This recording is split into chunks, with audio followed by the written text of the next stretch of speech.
have to have my snacks. Snacks for just when I feel like snacking.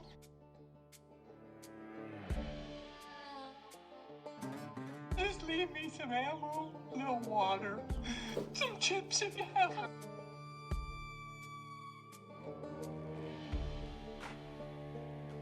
Welcome to Rebel Road Road Snacks. I'm Haley. And I'm Mary, and we are back to our original short format with our Road Snack episodes.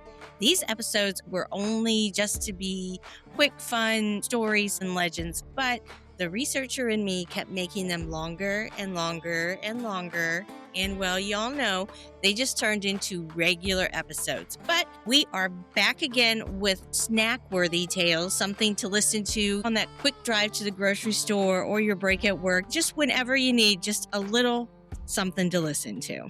Well, we all love a good snack. And by snack, with our definition, it's a small amount of weird between those normal episodes that we're bringing our listeners.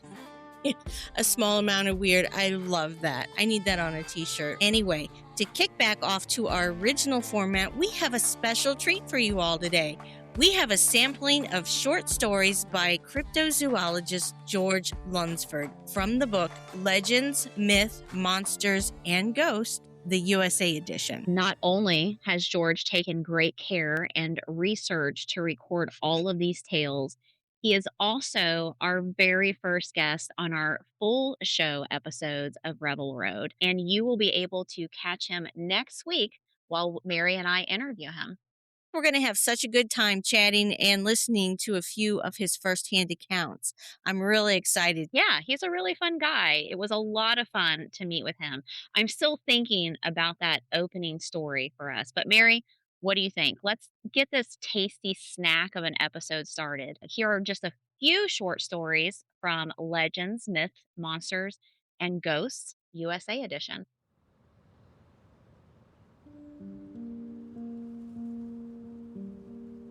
This is the story of the frozen people of Vermont. In the 1800s, people in northern Vermont came up with a way to help their oldest and weakest make it through the hard winters. They learned how to freeze them and then thaw them out in the springtime just in time for planting season. They would give them a concoction of drugs that would knock them out and slow their heartbeat. Then they would take them outside when the weather dropped down and leave them overnight, freezing them. They would keep them in a cold storage till the right time before spring planting, when they would bring them back out into a hollowed-out log and slowly bring them back to life. That is pretty creepy, just thinking about random average people freezing folks and then bringing them back to life. I know, I agree with you, Haley. Having lived in Vermont, I could kind of see where they might actually do that to some people. But that's part of the charm of George's books here. It's just a little synopsis. Some of them are just little synopsis, but he gives you the direction in which to go to dig into that a little deeper. And I think we might have to do that with these frozen people for a full episode someday. That sounds like a good idea. Haley, your turn. All right. And I am going to share Devil's Chair. There is a cemetery named Casadaga Cemetery where the urban legend of the Devil's Chair was born. There are other chairs in the cemetery, but there is only one that the Prince of Darkness will whisper in your ear.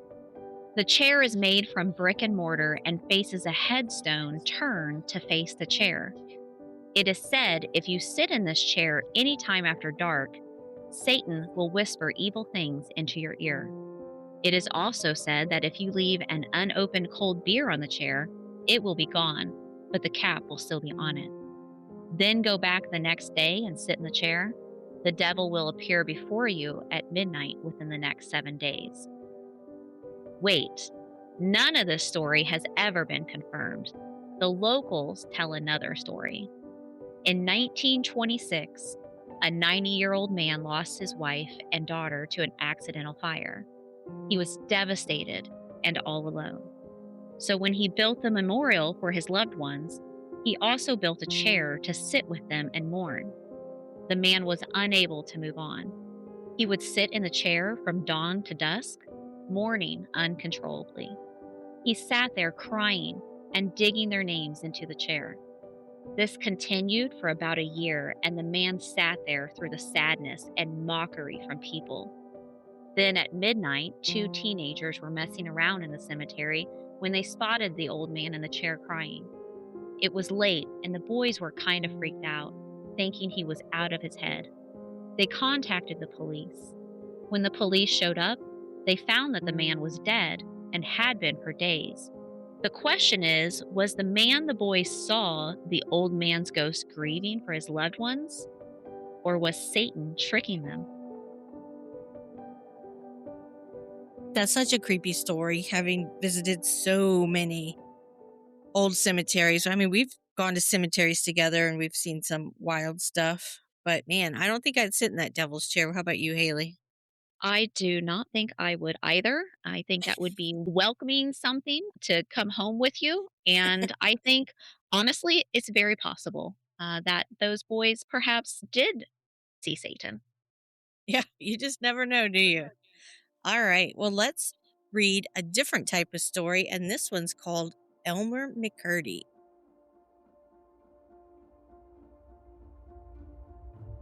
Now, let's check out a corpse that traveled and became famous. Let's talk about Elmer McCurdy, who went from bank and train robber to traveling corpse. Elmer McCurdy was born January 1st, 1880. His mother was Sadie McCurdy, a single mom, but to save her from the embarrassment of raising an illegitimate child, her brother George and his wife Helen raised Elmer. George died of tuberculosis, and Helen moved to Bangor, Maine. Sadie came to Elmer and told him she was his real mother, but she didn't know who his real father was. Elmer had a rough life, including his mom dying from a ruptured ulcer. In 1907, he joined the Army. Elmer was trained to use nitroglycerin and gunpowder. He was honorably discharged from the Quartermaster's Corps on November 7, 1910. Elmer decided to become a robber and use his training with nitroglycerin. He was not a good robber, and many of his robberies were horrible failures. One robbery, he blew the safe up and destroyed the money. In another, he blew the vault door off, sending it through the interior of the bank. Then, on October 4, 1911, Elmer and two of his accomplices planned to rob a Katy train, but due to his incompetence, they mistakenly robbed a passenger train instead. Elmer had a mild case of tuberculosis and pneumonia when they returned to the Rivards Ranch to hide out after the robbery in the hayloft. The ranch hands heard that there was a $2,000 reward for Elmer and his gang, and in the early morning of October 7, 1911, 3 sheriffs with bloodhounds cornered them in the hayloft. When, during the shootout, Elmer was killed. Now this is where the real story begins. Elmer McCurdy's body was taken to Johnson Funeral Home in Pawhuska, Oklahoma, where it went unclaimed. Joseph L. Johnson was the owner, and the undertaker had embalmed the body with an arsenic-based preservative, which was the normal thing in that period. Mr. Johnson shaved his face and dressed him in a suit and put him in the storage in the back of the funeral home. Johnson refused to bury the body till he got paid for his services. The body was unclaimed, so Johnson decided to reclaim some of his money, and he dressed the body in street clothes, placed a rifle in his hands, then stood him up in the corner of the funeral home. He began charging a nickel for visitors to see the bandit who wouldn't give up, and he would change things up, giving other names to his display. Many carnival promoters tried to buy the body, but Johnson would not sell. Then, on October 6, 1916, a man calling himself Aver claimed he was the long-lost brother of the dead man and he was from California. Aver contacted the local attorney and the local sheriff, and he got permission to take custody of the body and ship it to San Francisco for a proper burial. The next day, Aver and a man who was called Wayne arrived at the funeral home to take custody of the body. Johnson released the body to the men. They took it and put it on a train, but it didn't go to San Francisco. It went to Arkansas City, Kansas. The two men who claimed to be the long-lost brothers were really James and Charles Patterson, owners of the Great Patterson Carnival Shows, a traveling carnival. They concocted the story so that they could trick Johnson out of his embalmed bandit and turned him into their very popular The Outlaw Who Would Never Be Captured Alive exhibit. Elmer stayed as that exhibit until 1922, when the Patterson brothers sold their operation to Louis Sonny. Louis Sonny put it in his Museum of Crime along his wax replicas of Bill Doolin and Jesse James. In 1928, the corpse became part of the official sideshow that accompanied the Trans-American Foot Race. The corpse in 1933 was acquired by the director Dwayne Esper to promote an exploitation film called Narcotic. The corpse was put in the lobby of some theaters as a dead dope fiend, whom Esper claimed was killed while surrounded by police after robbing a drugstore to support his habit. When Sonny died in 1949, the corpse was placed in a warehouse for storage in Los Angeles. Then, in 1967, Dan Sonny lent the corpse to filmmaker David F. Friedman, who put it in his film She Freak. Then, in 1968, Dan Sonny sold the corpse along with other wax figures for $10,000 to Spoonie Seen. Spoonie, the owner of the Hollywood Wax Museum, had bought the corpse for two Canadian men who exhibited at a show at Mount Rushmore, but a windstorm ripped off the tips of the ears along with fingers and toes. The men returned the gruesome corpse to Spoonie, where he then sold it to Ed Learsearch, part owner of the Pike, which is part of an amusement zone in Long Beach, California. The corpse stayed hanging in the Laugh in the Dark exhibit till December 8th of 1976. A production crew for the television show The $6 Million Man was filming scenes for the Carnival of Spies episode.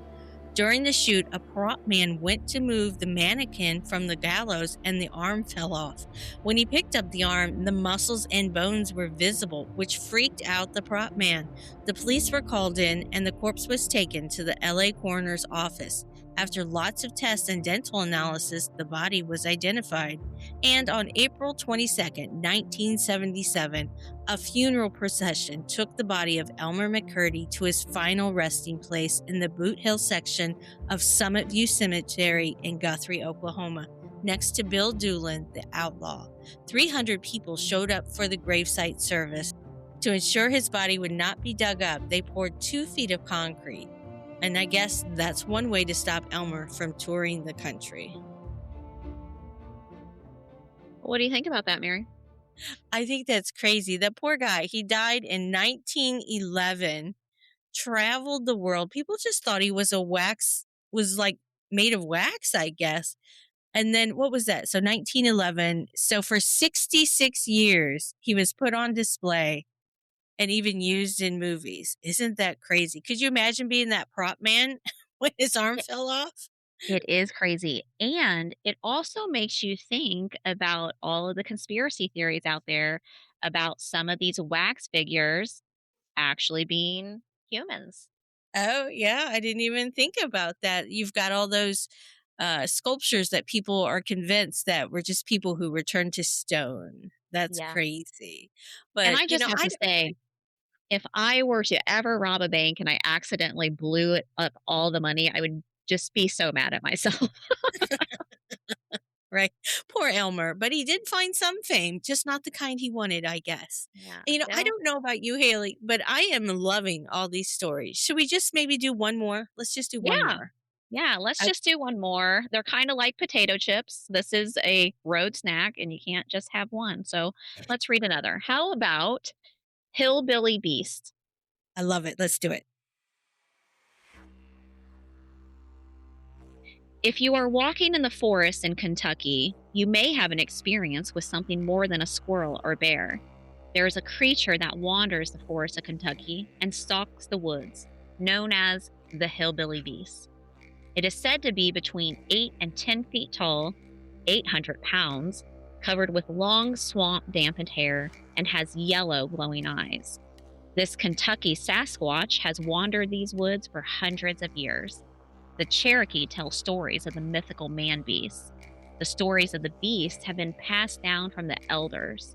When the settlers moved into the area, they began to have encounters with this beast. The beast was blamed for eating their livestock, vegetables, and even began to have rocks thrown at them. One account of the beast came from the legendary figure Daniel Boone. The story goes like this. Daniel Boone was out hunting when he came across a Cherokee hunting party. He stopped to talk with them when they heard a noise like nothing Daniel had ever heard. The Cherokee recognized the sound and started to leave when a rock came through the air and landed between them. Daniel Boone looked where the rock came from, and he saw yellow eyes. Then he pulled up his rifle when this huge creature burst from the brush. He fired, but it kept coming. Boone and the Braves took off running with the creature hard behind them. This Bigfoot is not as shy as most. It is known as Hillbilly Beast and the Yahoo. It doesn't like to share its woods. It throws rocks, yells warnings, and even attacks. It has gone after hunters, mushroom pickers, and anyone else in its woods.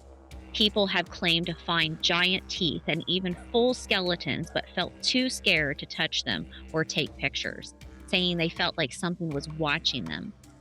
The latest sightings of a Bigfoot in Kentucky comes from the Bigfoot Field Researchers Organization, BFRO, which happened in Lawrence County in 2018. The 4 witnesses who live in a rural area reported hearing strange noises from the woods, wood knocks, something slapping the side of the house, growling, and even finding very large footprints. Mary, these stories, they are so fun. Listeners, absolutely go buy the book. The link is in our show notes, and there are, I don't know, hundreds and hundreds of stories just like these in one book. And George has 4 of these books available. I'm really excited about picking up the Europe edition. That one sounds amazing. But the book we're reading from today has over 500 pages full of these short stories, many I've never heard of. And it is really just a great resource for anyone who loves the weird. You can pick out a story and then do research on your own to find out even more about that one thing. That's right. It really is a lot of weird. And as you mentioned, Mary, listeners, definitely go pick up the book, read a little story, dig into it. But Mary, still that Vermont one with the frozen people. Oh, I know. I'm really going to dig into that when I get some free time, and we might have a full-size episode of that someday. So many good stories. But yes, friends, go buy the book. That's right. Go get yourself a book and get off the TikTok and doom scrolling, except for watching our shorts. That's allowed. And then go out in the sunshine and just read that book. George's book is a fun place to start. Easy to read and short bursts of stories. Mary's always attacking me about the TikToks. But Mary, I do watch TikToks out in the sun. So I'll give me that at least. I will. I'll give you that. TikTok and the Vatican, Mary's arch nemesis. They really are. Okay, friends, we hope you enjoyed these little short stories, and please do be sure to hit that subscribe button so you don't miss our first interview ever here on Rebel Road Podcasts with George. It was just the virtual studio, but don't miss it. And George is a published author. You do not have to be a published author to join us here on the Rebel Road Podcast. Mary and I are just 2 normal gals. I'm always going to put that plug in. We're normal, but we like weird things. So if you would like to join us, definitely reach out. We will be excited to have you. But as always, keep it weird and pull it back to Jesus. Bye. Bye. Alrighty. I think that's good.